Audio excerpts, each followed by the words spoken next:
হ্যাঁ, আমি সেই মেয়ে।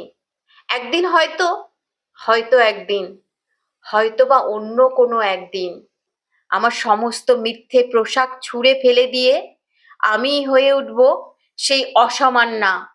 খোলা চুল মেঘের মতো ঢাকবে আমার খোলা পিঠ, দু চোখে জ্বলবে ভীষণ আগুন, কপালে ঠিকরে বেরোবে ভয়ঙ্কর তেজরশ্মি, হাতে ঝলসে উঠবে সেই খড়গ, দুপায়ের নুপুরে বেজে উঠবে রণদন্দুভি, নৃশংস অট্টহাসিতে ভরে উঠবে আকাশ। দেবতারাও আতঙ্কে স্তব্ধ হয়ে বলতে থাকবেন, মহামেঘ প্রভাং ঘোরং মুক্তকেশিং চতুর্ভুজং কালিকাং দক্ষিণাং মুন্ডমালা বিভূষিতাং।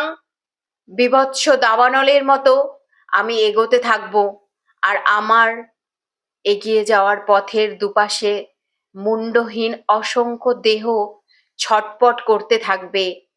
সভ্যতার দেহ, প্রগতির দেহ, উন্নতির দেহ, সমাজের দেহ। হয়তো আমিই সেই মেয়ে, হয়তো, হয়তো বা।